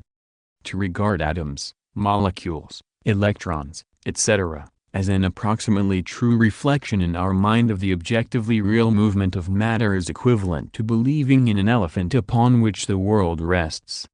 No wonder that this obscurantism, decked in the cap and bells of fashionable positivism, was greeted by the immanentists with open arms. There is not a single immanentist who would not furiously attack the metaphysics of science, the materialism of the scientists, precisely because of the recognition by the scientists of the objective reality of matter, and its particles, time, space, laws of nature, etc. etc. long before the new discoveries in physics which gave rise to physical idealism were made. Leckler, using Mach as a support, combated the predominant materialist trend, Grundzug, of modern science. The title of Section 6 of Der Realismus Us. 1879. Schubert Soden fought the metaphysics of natural science, the title of Chapter 2 of Grundlagener Erkenntnistheorie. 1884. Riemann battled with natural scientific materialism, that metaphysics of the street, Philosophie und Kantianismus, 1882, p. 17, etc., etc. and the eminentists quite legitimately drew direct and outspoken fightist conclusions from this Mikan idea of the metaphysical character of natural scientific materialism. If natural science in its theories depicts not objective reality, but only metaphors, symbols, forms of human experience etc., it is beyond dispute that humanity is entitled to create for itself in another sphere no less real concepts, such as God, and so forth. The philosophy of the scientist Mach is to science what the kiss of the Christian Judas was to Christ. Mach likewise betrays science into the hands of fideism by virtually deserting to the camp of philosophical idealism. Mach's renunciation of natural scientific materialism is a reactionary phenomenon in every respect. We saw this quite clearly when we spoke of the struggle of the physical idealists against the majority of scientists, who continue to maintain the standpoint of the old philosophy. We shall see it still more clearly if we compare the eminent scientist, Ernst Haeckel, with the eminent, among the reactionary Philistines, philosopher, Ernst Mach. The storm provoked by Ernst Haeckel's The Riddle of the Universe in every civilized country strikingly brought out, on the one hand, the partisan character of philosophy in modern society and, on the other, the true social significance of the struggle of materialism against idealism and agnosticism. The fact that the book was sold in hundreds of thousands of copies, that it was immediately translated into all languages and that it appeared in specially cheap editions, clearly demonstrates that the book has found its way to the masses, that there are multitudes of readers whom Ernst Haeckel at once won over to his side. This popular little book became a weapon in the class struggle. The professors of philosophy and theology in every country of the world set about denouncing and annihilating Haeckel in every possible way. The eminent English physicist Lodge hastened to defend God against Haeckel. The Russian physicist Mr. Qualson went to Germany to publish a vile reactionary pamphlet attacking Haeckel and to assure the respectable Philistines that not all scientists now hold the position of naive realism. 17. There is no counting the theologians who joined the campaign against Haeckel. There was no abuse not showered on him by the official professors of philosophy. 18. It was amusing to see how, perhaps for the first time in their lives, the eyes of these mummies, dried and shrunken in the atmosphere of lifeless scholasticism, began to gleam and their cheeks to glow under the slaps which Haeckel administered them. The high priests of pure science, and, it would appear, of the most abstract theory, fairly groaned with rage. And throughout all the howling of the philosophical diehards, the idealist Paulson, the immanentist Riehnke, the Kantian addicts, and the others whose name, God wot, is legion, one underlying motif is clearly discernible: they are all against the metaphysics of science, against dogmatism, against the exaggeration of the value and significance of science, against natural scientific materialism. He is a materialist, at him. At the materialist. He is deceiving the public by not calling himself a materialist directly. That is what particularly incenses the worthy professors. And the noteworthy thing in all this tragicomedy, 19, is the fact that Haeckel himself renounces materialism and rejects the appellation. What is more, far from rejecting religion altogether, he has invented his own religion, something like Bulgakov's atheistic faith or Lunacharsky's religious atheism, and on grounds of principle advocates a union of religion and science. What then is it all about? What fatal misunderstanding started the row? The point is that Haeckel's philosophical naivete, his lack of definite partisan aims, his anxiety to respect the prevailing Philistine prejudice against materialism, his personal conciliatory tendencies and proposals concerning religion, all this gave the greater salience to the general spirit of his book, the ineradicability of natural scientific materialism and its irreconcilability with all official professorial philosophy and theology. Haeckel personally does not seek a rupture with the Philistines, but what he expounds with such unshakably naive conviction is absolutely incompatible with any of the shades of prevailing philosophical idealism. All these shades, from the crudest reactionary theories of a Hartmann, to Petzold, who fancies himself the latest, most progressive and advanced of the positivists, and the Empirio-Criticist Mach, all are agreed that natural scientific materialism is metaphysics, that the recognition of an objective reality underlying the theories and conclusions of science is sheer naive realism, etc. And for this doctrine, sacred to all professorial philosophy and theology, every page of Haeckel is a slap in the face.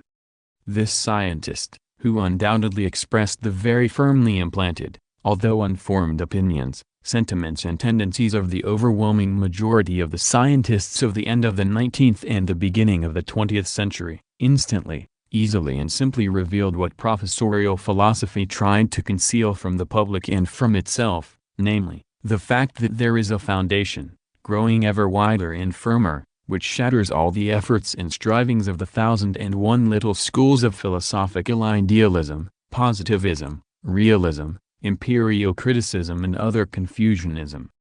This foundation is natural scientific materialism. The conviction of the naive realists, in other words, of all humanity, that our sensations are images of an objectively real external world is the conviction of the mass of scientists, one that is steadily growing and gaining in strength.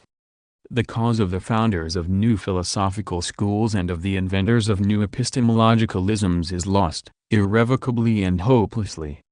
They may flounder about in their original petty systems, they may strive to engage the attention of a few admirers in the interesting controversy as to who was the first to exclaim, the Empirio-critical Dobzhinsky, or the Empirio-monistic Dobzhinsky. 20. They may even devote themselves to creating an extensive special literature, like the eminentists.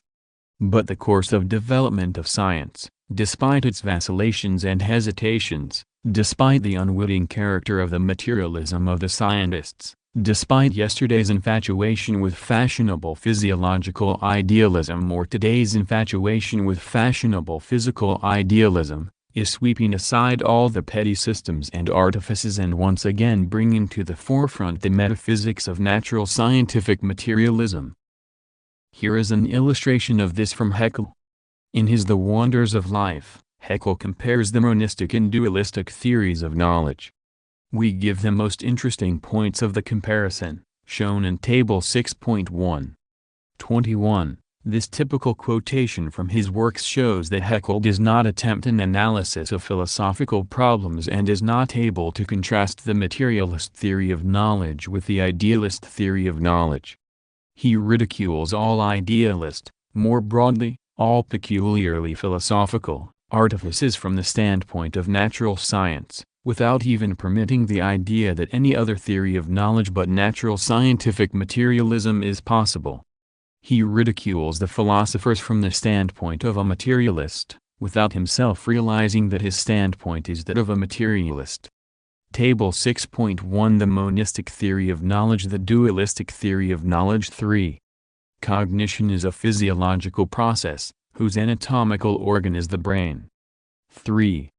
Cognition is not a physiological but a purely spiritual process. 4. The only part of the human brain in which knowledge is engendered is a spatially limited sphere of the cortex, the phronema. 4. The part of the human brain which appears to function as the organ of knowledge is in fact only the instrument that permits the spiritual process to manifest itself. 5. The phronema is a highly perfected dynamo, the individual parts of which, the phrenata, consist of millions of cells, phrenatal cells. Just as in the case of every other organ of the body, so in the case of this mental organ, its function, the mind, is the sum total of the functions of its constituent cells. 5. The phronema as the organ of reason is not autonomous, but, through its constituent parts, phrenata, and the cells that compose them, serves only as intermediary between the non-material mind and the external world. Human reason differs absolutely from the mind of the higher animals and from the instinct of the lower animals. The impotent wrath aroused in the philosophers by this almighty materialism is comprehensible. We quoted above the opinion of the true Russian Lopatin. And here is the opinion of Mr. Rudolf Willi, the most progressive of the Empirio-Criticists, who is irreconcilably hostile to idealism. Don't laugh. Haeckel's monism is a very heterogeneous mixture. It unites certain natural scientific laws, such as the law of the conservation of energy, with certain scholastic traditions about substance and the thing in itself into a chaotic jumble. Gegen die Sollwicht, p. 128. What has annoyed this most worthy recent positivist?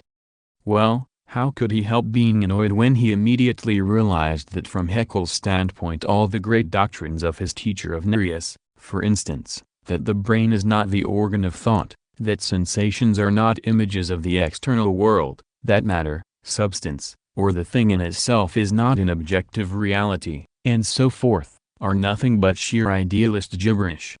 Haeckel did not say it in so many words because he did not concern himself with philosophy and was not acquainted with Empirio-Criticism as such. But Rudolf Willi could not help realizing that 100,000 Haeckel readers meant as many people spitting in the face of the philosophy of Mach and of Nereus. Willi wipes his face in advance, in the Lopatin manner. For the essence of the arguments which Mr. Lopatin and Mr. Willi marshal against materialism in general and natural scientific materialism in particular, is exactly the same in both. To us Marxists the difference between Mr. Lopatin and Messrs. Willi, Petzold, Mach and Company is no greater than the difference between the Protestant theologians and the Catholic theologians. The war on Haeckel has proven that this view of ours corresponds to objective reality, i.e., to the class nature of modern society and its class ideological tendencies. Here is another little example. The Machin Peter has translated from English into German, under the title of World Picture from the Standpoint of Modern Natural Science, Leipzig, 1905, a work by Carl Snyder well known in America. This work gives a clear and popular account of a number of recent discoveries in physics and other branches of science.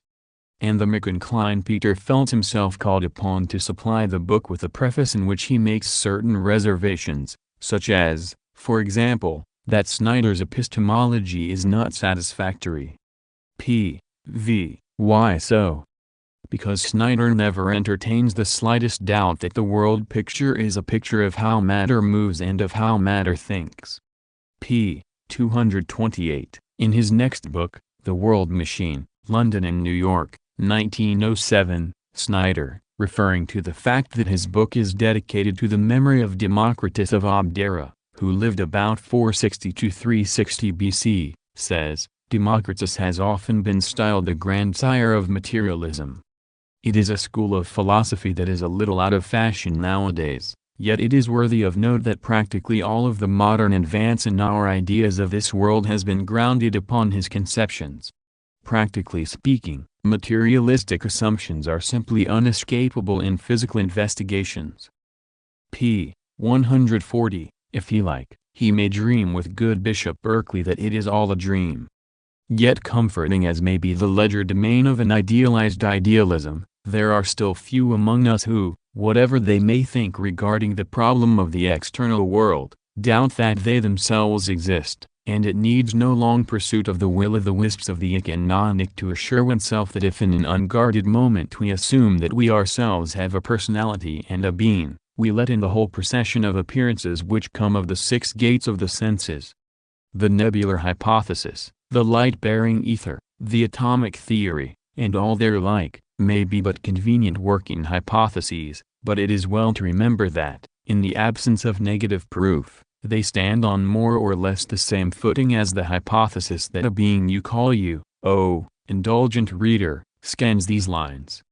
Pages 31 to 32, imagine the bitter lot of a Macon when his favorite subtle constructions, which reduce the categories of science to mere working hypotheses, are laughed at by the scientists on both sides of the ocean as sheer nonsense.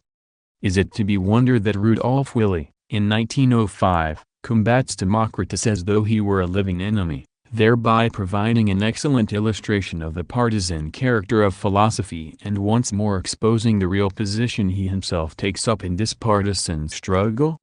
He writes, of course, Democritus was not conscious of the fact that atoms and the void are only fictitious concepts which perform mere accessory services, bloß Handel Ingredienst, and maintain their existence only by grace of expediency, just as long as they prove useful. Democritus was not free enough for this, but neither are our modern natural scientists, with few exceptions.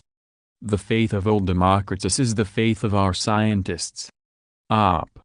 Cit. p. 57, and there is good reason for despair. The Empirio-Criticists have proven in quite a new way that both space and atoms are working hypotheses, and yet the natural scientists deride this Berkeleyanism and follow Haeckel. We are by no means idealists, this is a slander, we are only striving, together with the idealists, to refute the epistemological line of Democritus. We have been striving to do so for more than 2,000 years, but all in vain. And nothing better remains for our leader Ernst Mach to do than to dedicate his last work, the outcome of his life and philosophy, Erkenntnis und Irrtum, to Wilhelm Supp and to remark ruefully in the text that the majority of scientists are materialists and that we also sympathize with Haeckel. For his free thinking. p. 14, and there he completely betrays himself. This ideologist of reactionary Philistinism who follows the arch-reactionary Supp and sympathizes with Haeckel's free thinking.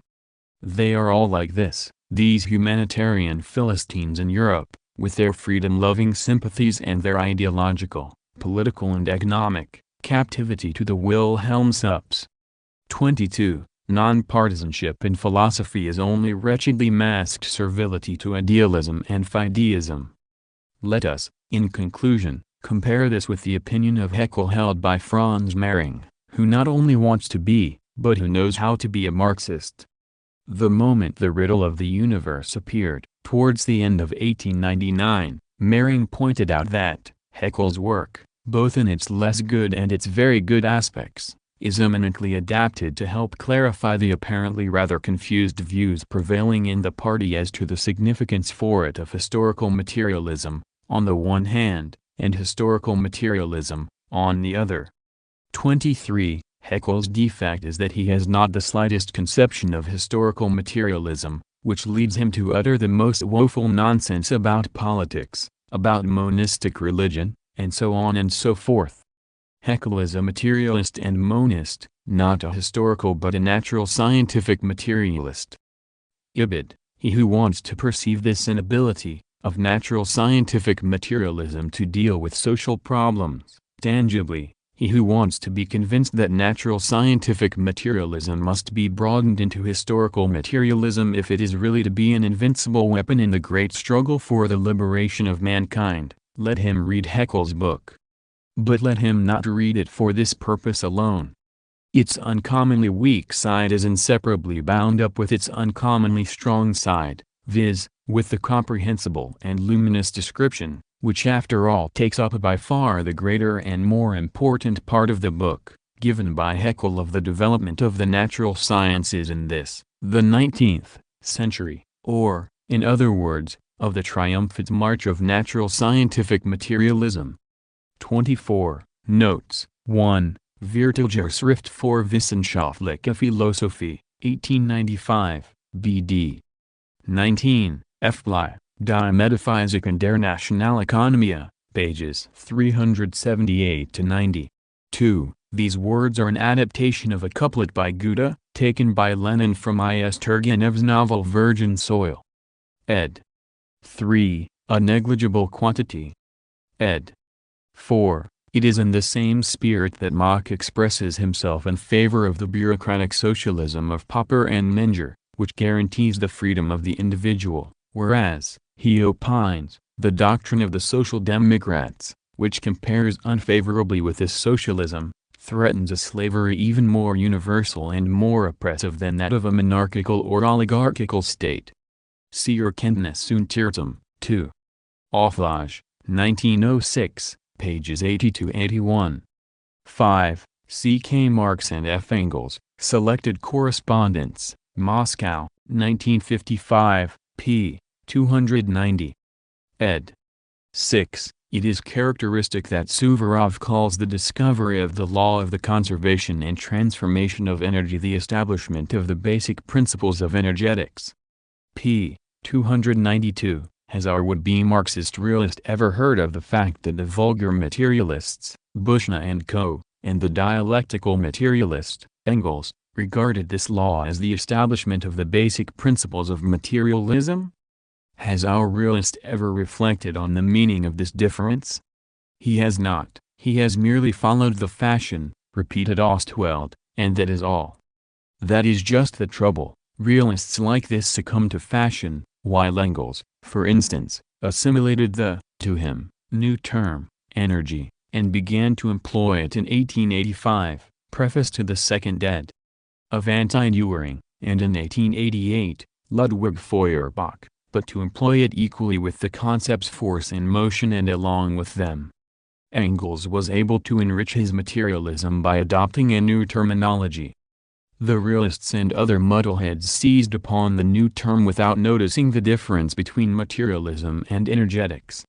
7. See early writings of K. Marx and F. Engels, 1956, Russian edition, pages 257-58.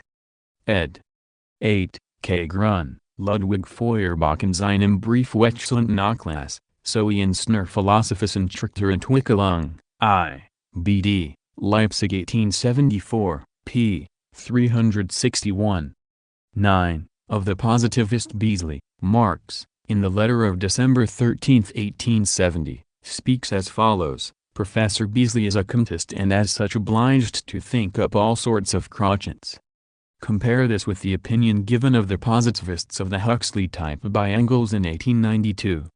C. F. Engels' special introduction to the English edition of 1892 of his Socialism, Utopian and Scientific. 10. Lenin is referring to Engels' works Anti-Dühring, 1878, Ludwig Feuerbach and the End of Classical German Philosophy, 1888, and special introduction to the English edition of 1892 of Socialism, Utopian and Scientific. Ed. 11. C. Mesue, Volume 2. p. 359. Ed. 12. Here again we have a clumsy and inexact expression, instead of metaphysicians, He should have said idealists. Elsewhere Dietzgen himself contrasts the metaphysicians and the dialecticians. 13. Note that Dietzgen has corrected himself and now explains more exactly which is the party of the enemies of materialism. 14. See the article, Social Democratic Philosophy, written in 1876, Kleiner Philosophieschriften, 1903, p. 135. 15. Here is another example of how the widespread currents of reactionary bourgeois philosophy make use of Machism in practice. Perhaps the latest fashion in the latest American philosophy is pragmatism, from the Greek word pram, action, that is, a philosophy of action. The philosophical journals perhaps speak more of pragmatism than of anything else.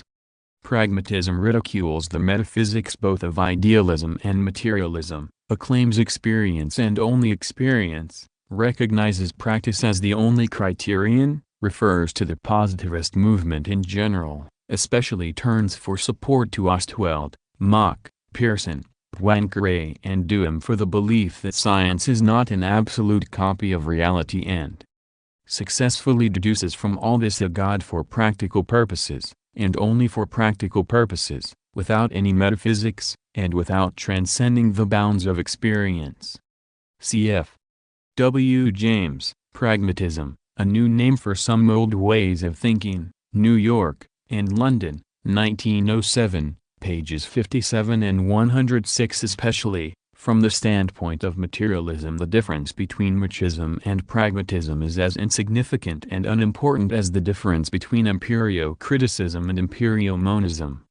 Compare, for example, Bogdanov's definition of truth with the pragmatist definition of truth, which is, truth for a pragmatist becomes a class name for all sorts of definite working values in experience. Ibid, p. 68, 16, Studies, pages 157, 159. In the Zagraniczna Gazeta the same author speaks of scientific socialism and its religious significance, number 3, p. 5, and in Obrazovnaya, 1908, number 1, p. 164, he explicitly says, "For a long time a new religion has been maturing within me." 17. O. D. Qualson, Hegel, Haeckel, Kostnth and the Twelfth Commandment, 1906, cf. p. 80. 18. The pamphlet of H. Schmidt, The Fight Over the Riddle of the Universe, Bonn, 1900, gives a fairly good picture of the campaign launched against Haeckel by the professors of philosophy and theology. But this pamphlet is already very much out of date. 19. The tragic element was introduced by the attempt made on Haeckel's life this spring, 1908. After Haeckel had received a number of anonymous letters addressing him by such epithets as dog, atheist, monkey, and so forth, some true German soul threw a stone of no mean size through the window of Haeckel's study in Jena. 20. Bobchinski and Dobzhinsky, two similar characters in Gogol's comedy Inspector General, Chatterers and Tale-Bearers. Ed. 21. I use the French translation, Les Merveilles de la Vie, Paris, Schleicher, Tables I at 16. 22. Plekhanov in his criticism of Machism was less concerned with refuting Mach than with dealing a factional blow at Bolshevism. For this petty and miserable exploitation of fundamental theoretical differences, he has been already deservedly punished, with 2 books by Mach and Menschewitz. 23. F. Mehring, Die Welträtsel, The Riddle of the Universe, Neue Zeit, 1899–1900, 18, 1, 418. 24. Ibid, p. 419. Conclusion: there are 4 standpoints from which a Marxist must proceed to form a judgment of Empirio-Criticism. First and foremost, the theoretical foundations of this philosophy must be compared with those of dialectical materialism. Such a comparison, to which the first 3 chapters were devoted, reveals, along the whole line of epistemological problems, the thoroughly reactionary character of Empirio-Criticism, which uses new artifices, terms and subtleties to disguise the old errors of idealism and agnosticism. Only utter ignorance of the nature of philosophical materialism generally and of the nature of Marx's and Engels' dialectical method can lead one to speak of combining Empirio-Criticism and Marxism. Secondly, the place of Empirio-Criticism, as one very small school of specialists in philosophy, in relation to the other modern schools of philosophy must be determined. Both Mach and Avnerius started with Kant and, leaving him, proceeded not towards materialism, but in the opposite direction, towards Hume and Berkeley. Imagining that he was purifying experience generally, Avnerius was in fact only purifying agnosticism of Kantianism. The whole school of Mach and Avnerius is moving more and more definitely towards idealism, hand in hand with one of the most reactionary of the idealist schools, viz., the so-called immanentists. Thirdly, the indubitable connection between Marxism and one school and one branch of modern science must be borne in mind. The vast majority of scientists, both generally and in this special branch of science in question, viz., physics, are invariably on the side of materialism.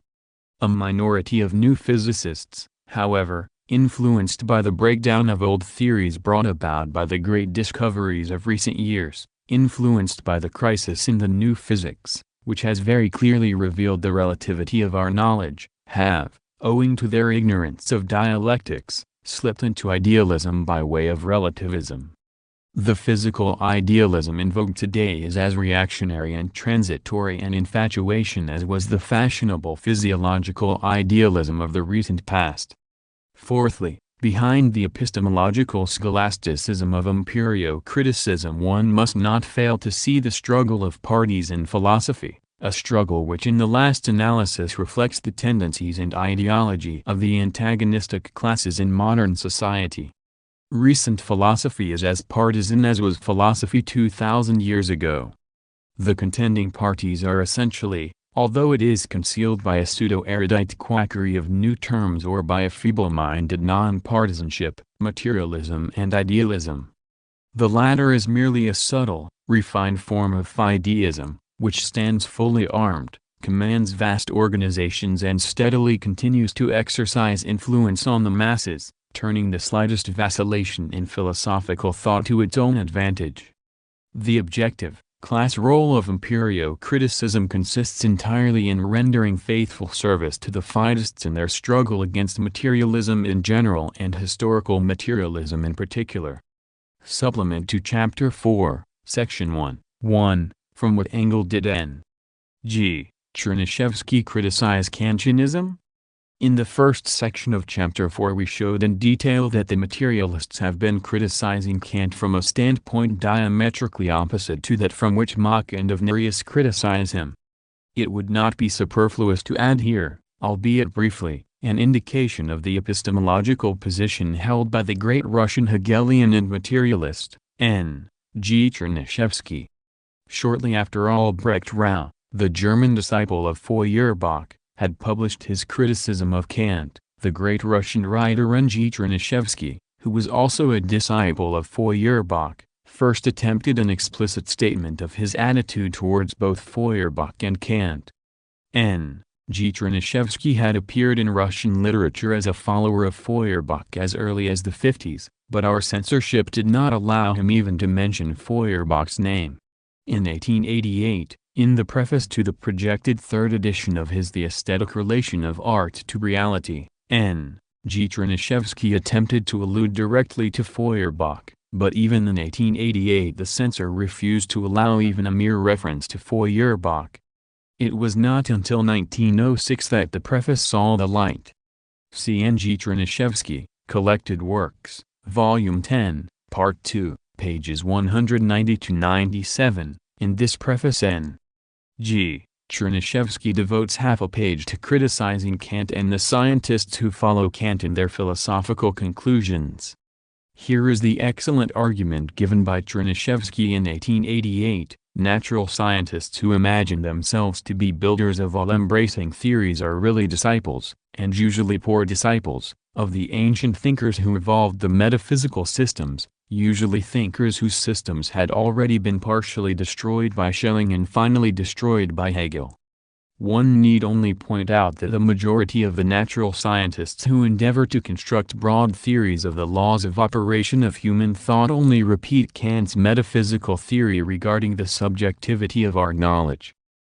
For the benefit of the Russian machins who manage to muddle everything, let us say that Chernyshevsky is below Engels insofar as in his terminology he confuses the opposition between materialism and idealism with the opposition between metaphysical thought and dialectical thought, but Chernyshevsky is entirely on Engels' level insofar as he takes Kant to task not for realism, but for agnosticism and subjectivism, not for recognition of the thing in itself, but for inability to derive our knowledge from this objective source. They argue from Kant's words that the forms of our sense perception have no resemblance to the forms of the actual existence of objects. For the benefit of the Russian machins who manage to muddle everything, let us say that Chernyshevsky's criticism of Kant is the diametrical opposite of the criticism of Kant by Avenarius, Mach and the eminentists, because for Chernyshevsky, as for every materialist, the forms of our sense perception do resemble the form of the actual, i.e. objectively real, existence of objects, that, therefore, really existing objects, their real qualities, and the real relations between them are unknowable to us.